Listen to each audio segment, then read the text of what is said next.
Halo semuanya, selamat datang kembali di pembahasan materi kita untuk sesi 7.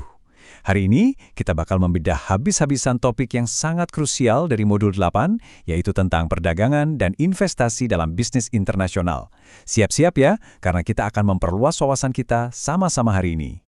Tenang saja, pembahasan materi hari ini sudah mencakup semua kurikulum wajib kita. Mulai dari pengantar memasuki pasar global, ekspor dan proyek turnkey, strategi lisensi dan waralaba, membangun usaha patungan, anak perusahaan milik penuh, sampai gimana sih cara memilih strategi terbaik Anda.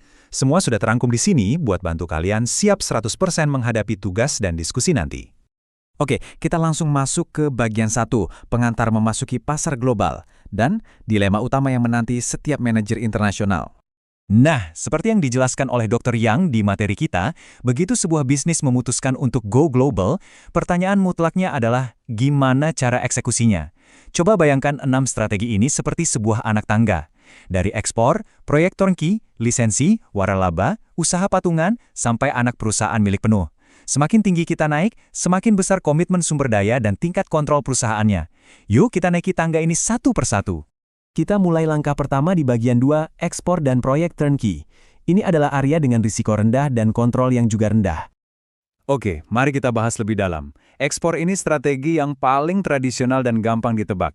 Keuntungannya jelas, biayanya sangat rendah. Karena kita nggak perlu repot bangun pabrik di luar negeri, efisiensi juga tinggi, plus sering dapat dukungan kebijakan pemerintah asal. Tapi, tunggu dulu, biaya kirim barangnya bisa sangat mahal. Belum lagi tarif, fluktuasi nilai tukar mata uang yang bisa bikin margin untung menipis, dan loyalitas agen lokal yang bisa aja terbagi gara-gara mereka juga jualan produk saingan kita.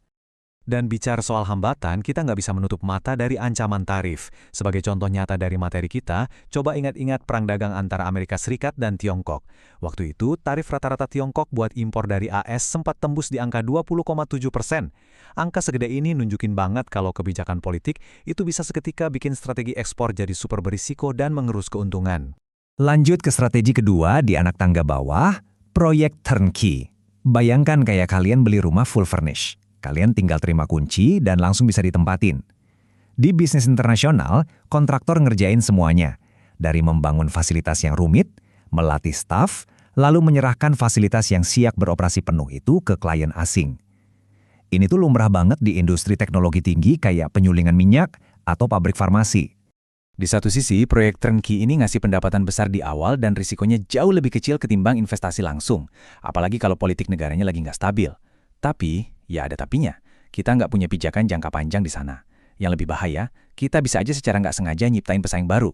Faktanya nih, banyak perusahaan barat yang dulu jual teknologi penyulingan minyak ke negara-negara teluk, sekarang malah kelimpungan bersaing dengan perusahaan Timur Tengah itu sendiri di pasar minyak global. Nah, sekarang kita naik kelas ke bagian 3, strategi lisensi dan waralaba. Ini semacam jalan tengah yang fokus pada properti tak berwujud. Kita mulai dari lisensi. Intinya kita ngasih hak atas aset kita ke pihak asing dan dibayar pakai royalti.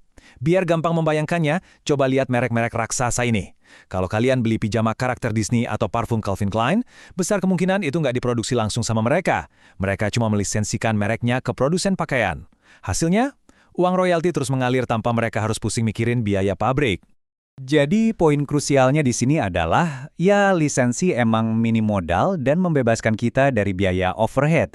Pemasaran lokal juga biasanya lebih jago. Tapi karena kita melepas banyak kontrol, properti intelektual kita jadi gampang banget dicuri. Dan bayangkan kalau mitra kita bikin produk cacat atau kerja nggak etis, wah, reputasi global merek kita sendiri yang bakal hancur.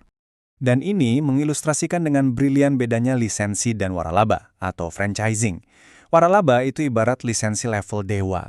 Kalau lisensi biasanya dipakai di manufaktur, waralaba lebih ke jasa, kayak McDonald's. Di waralaba, aturannya super ketat. Perusahaan induk ngatur segalanya mulai dari menu, cara melayani, desain tempat, sampai seragam staf. Makanya, komitmennya jauh lebih panjang. Oke, kita melangkah ke tingkat komitmen yang lebih dalam lagi. Di bagian 4, membangun usaha patungan alias joint venture. Waktunya berbagi beban.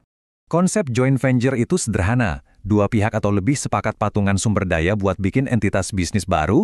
Salah satu contoh yang paling gila itu waktu Volvo dan Uber berinvestasi bareng senilai 300 juta dolar. Mereka membagi porsi saham persis 50-50 buat ngembangin teknologi kendaraan otonom sama-sama. Strategi ini emang keren karena kita nggak nanggung biaya dan risiko sendirian. Plus, mitra lokal pasti lebih paham medan, bahasa, budaya, dan politik di negaranya.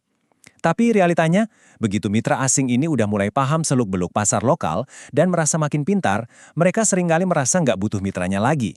Di titik inilah, bentrokan soal kontrol dan arah strategi bisa meledak jadi konflik yang lumayan bikin pusing.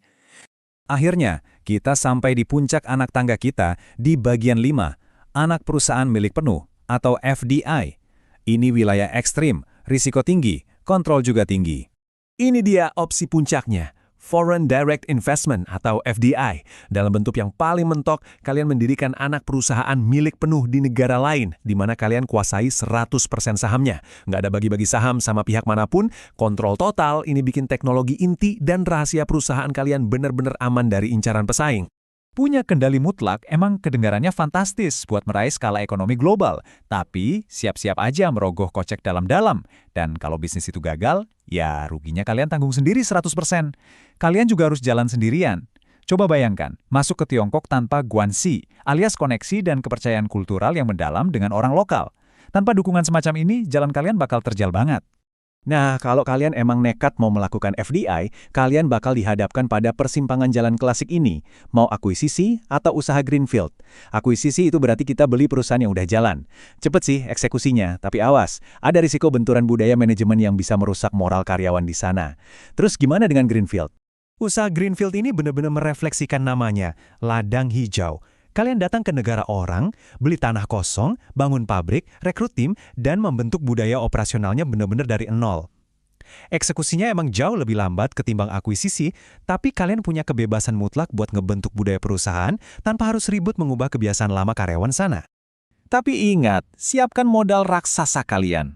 Bangun semuanya dari nol itu butuh komitmen jangka panjang dan dana yang nggak main-main. Coba deh kalian lihat waktu Toyota bangun pabrik pakai sistem Greenfield di Meksiko. Tebak habis berapa? Angkanya fantastis, menyentuh 1,5 miliar dolar. Kita sudah tiba di penghujung materi kita hari ini, bagian 6, memilih strategi terbaik Anda sebagai pemikiran akhir kita. Dokter yang ngasih kita semacam kompas lewat 2 pertanyaan krusial ini. Pertama, tanyakan pada diri sendiri, berapa banyak sih sumber daya, entah itu waktu, dana, atau orang, yang berani kalian korbankan. Kedua, seberapa besar kontrol operasional yang pengen banget kalian pertahankan. Jawaban dari 2 pertanyaan ini yang bakal memetakan arah kalian. Apakah mending main aman di area ekspor dan lisensi, atau berani terjun penuh ke usaha patungan dan FDI? Ingat-ingat kerangka berpikir ini ya saat kalian menyusun argumen buat diskusi nanti. Selesai deh, kita udah kupas tuntas semua dasarnya. Mengingatkan kembali pesan dari tutor kalian untuk sesi 7 ini, yuk aktif berdiskusi di forum mengenai materi perdagangan dan investasi ini. Dan yang paling penting, pastikan kalian mengerjakan dan mengunggah tugas 3 kalian tepat waktu. Tapi sebelum saya pamit, coba pikirkan satu hal ini. Kalau besok pagi kalian mendadak ditunjuk jadi CEO startup lokal yang siap menembus pasar global, dari semua pilihan tadi, strategi mana yang bakal kalian pertaruhkan buat menaklukkan dunia? Pikirkan baik-baik ya. Semangat terus belajarnya, sukses selalu, dan sampai jumpa di pembahasan materi seru lainnya.